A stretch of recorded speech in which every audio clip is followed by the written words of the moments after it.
दोस्तों आज के वीडियो में हम टेस्ट नंबर 21 शुरू करने जा रहे हैं।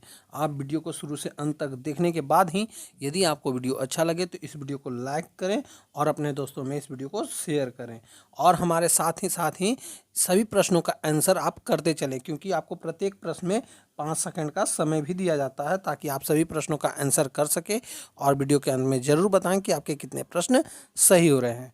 तो आज का पहला प्रश्न है क्वेश्चन नंबर 1, गोबर छत्ता किसके अंतर्गत आता है?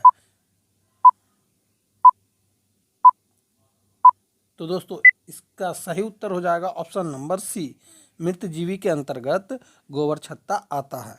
अब चलते हैं अगले प्रश्न की ओर। हमारा अगला प्रश्न है क्वेश्चन नंबर 2, विश्व का प्रथम नगर जिस पर परमाणु बम गिराया गया था वह कौन है?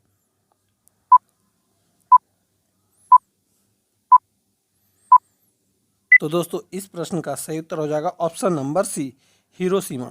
हिरोशिमा पर विश्व का प्रथम परमाणु बम गिराया गया था, ये आपको याद रखना है। और ये कब गिराया गया था ये आप हमें कमेंट बॉक्स में बताएंगे। अब चलते हैं अगले प्रश्न की ओर। हमारा अगला प्रश्न है क्वेश्चन नंबर 3, निम्नलिखित में से किसके द्वारा दूध खट्टा होता है?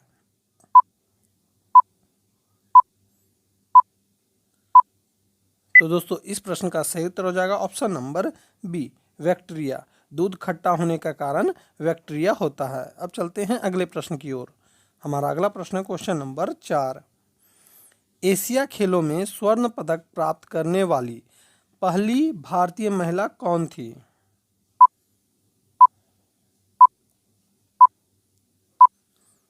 तो दोस्तों इस प्रश्न का सही उत्तर हो जाएगा option number A, Kamaljit Sandhu, जो है एशिया खेलों में स्वर्ण पदक प्राप्त करने वाली पहली भारतीय महिला थी। अब चलते हैं अगले प्रश्न की ओर।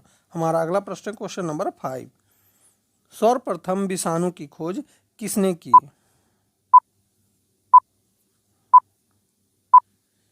तो दोस्तों इस प्रश्न का सही उत्तर हो जाएगा ऑप्शन नंबर ए, इवान नोवस्की ने विषाणु की खोज की थी। दोस्तों आप हमारे साथ आंसर करते रहें और वीडियो के अंत में जरूर बताएं कि आपके कितने प्रश्न सही हो रहे हैं। अब चलते हैं अगले प्रश्न की ओर। हमारा अगला प्रश्न है क्वेश्चन नंबर 6, भारतीय भूमि से छोड़ा जाने वाला प्रथम उपग्रह कौन सा है?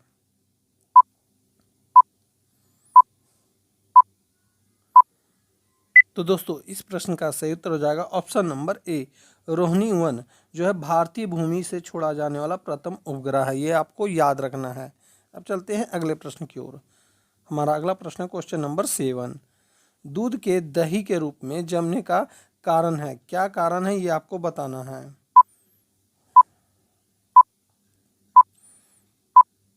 तो दोस्तों इस प्रश्न का सही उत्तर हो जाएगा ऑप्शन नंबर ए, लैक्टोबैसिलस।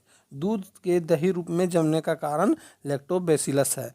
और दही का खट्टा होना क्या होता है? बैक्टीरिया के कारण होता है, ये आपको याद रखना है। अब चलते हैं अगले प्रश्न की ओर। हमारा अगला प्रश्न है क्वेश्चन नंबर 8, भारतीय संविधान का जनक किसे कहा जाता है?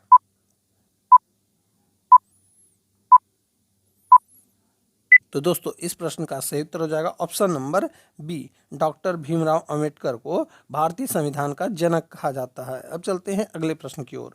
हमारा अगला प्रश्न क्वेश्चन नंबर 9, निम्न में से कौन स्वपोषी होता है?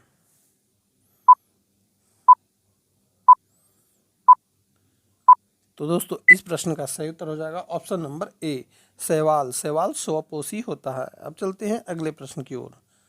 हमारा अगला प्रश्न है क्वेश्चन नंबर 10, सबसे बड़ा नदी द्वीप मांजुली भारत के किस राज्य में अवस्थित है?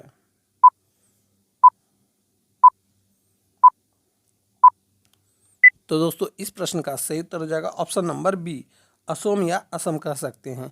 दोस्तों आप भी हमारे साथ प्रत्येक प्रश्न का आंसर करते रहें, क्योंकि इसीलिए आपको 5 सेकंड का समय भी दिया जा रहा है ताकि आप सभी प्रश्नों का आंसर आसानी से समय रहते ही कर सकें और वीडियो के अंत में ज़रूर बता सकें कि आपके कितने प्रश्न सही हो रहे हैं। अब चलते हैं अगले प्रश्न की ओर। हमारा अगला प्रश्न है क्वेश्चन नंबर 11, श्वसन किस प्रकार की अभिक्रिया है?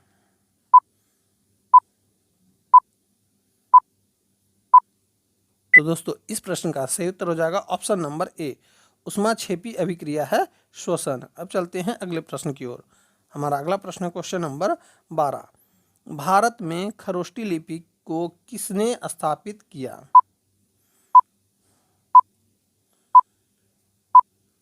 तो दोस्तों इस प्रश्न का सही उत्तर हो जाएगा ऑप्शन नंबर बी, ईरानियों ने भारत में खरोष्टी लिपि का स्थापित किया था। ये आपको याद रखना है। अब चलते हैं अगले प्रश्न की ओर। हमारा अगला प्रश्न है क्वेश्चन नंबर 13।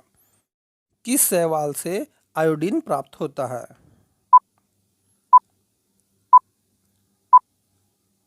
तो दोस्तों इस प्रश्न का सही उत्तर हो जाएगा option number D, laminaria. Laminaria शैवाल से आयोडीन प्राप्त होता है। ये आपको याद रखना है। अब चलते हैं अगले प्रश्न की ओर। हमारा अगला प्रश्न है क्वेश्चन नंबर 14। मुगल सम्राट जहांगीर की कब्र कहाँ स्थित है?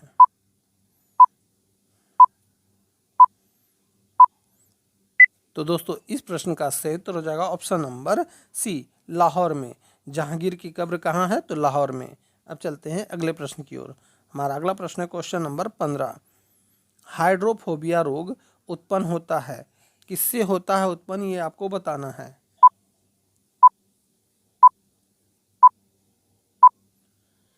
तो दोस्तों इस प्रश्न का सही उत्तर हो जाएगा ऑप्शन नंबर ए, विषाणु से। हाइड्रोफोबिया रोग उत्पन्न होता है विषाणु से। अब चलते हैं अगले प्रश्न की ओर। हमारा अगला प्रश्न है क्वेश्चन नंबर 16। केंद्रीय सूचना आयोग की स्थापना कब की गई थी?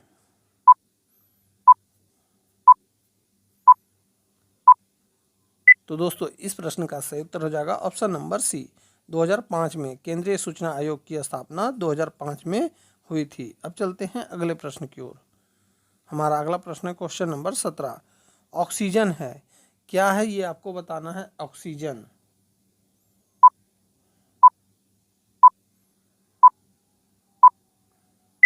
तो दोस्तों इस प्रश्न का सही उत्तर हो जाएगा option number C, enzyme. Oxygen क्या है? तो एंजाइम है। अब चलते हैं अगले प्रश्न की ओर। हमारा अगला प्रश्न है क्वेश्चन नंबर 18। भारत की प्रथम महिला आईपीएस कौन थी? तो दोस्तों इस प्रश्न का सही उत्तर हो जाएगा option number B, Kiran Bedi. अब चलते हैं अगले प्रश्न की ओर। हमारा अगला प्रश्न है क्वेश्चन नंबर 19। प्रबल अम्ल दुर्बल क्षारक से बने लवण का पीएच मान क्या है?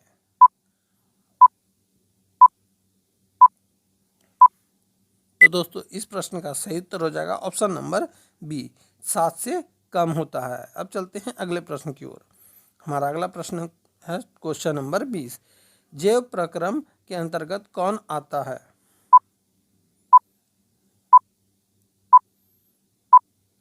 तो दोस्तों इस प्रश्न का सही उत्तर हो जाएगा सभी। पोषण भी जैव प्रक्रम के अंतर्गत आता है, उत्सर्जन भी और श्वसन भी। यानी कि इस प्रश्न का सही उत्तर हो जाएगा ऑप्शन नंबर डी, सभी। अब चलते हैं अगले प्रश्न की ओर। हमारा अगला प्रश्न क्वेश्चन नंबर 21। वायुमंडल में समानता CO2 पाया जाता है, कितना प्रतिशत पाया जाता है CO2, ये आपको बताना है।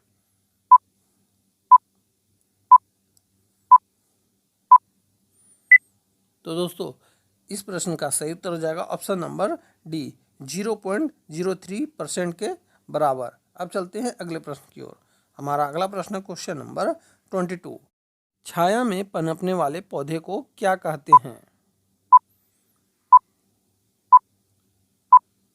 तो दोस्तों इस प्रश्न का सही उत्तर हो जाएगा ऑप्शन नंबर सी, सियोकाइट्स।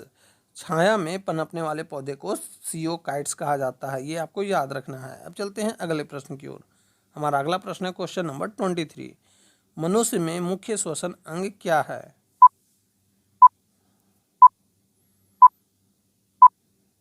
तो दोस्तों इस प्रश्न का सही उत्तर हो जाएगा ऑप्शन नंबर ए, फेफड़ा। मनुष्य में मुख्य श्वसन अंग फेफड़ा है। अब चलते हैं अगले प्रश्न की ओर। हमारा अगला प्रश्न है क्वेश्चन नंबर 24। निम्न में से कौन सी बीमारी श्वसन तंत्र से संबंधित है?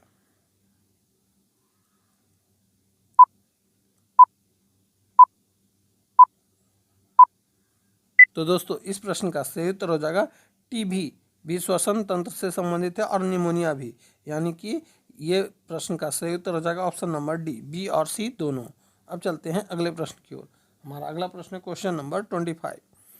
उच्च रक्तचाप की अवस्था को क्या कहते हैं?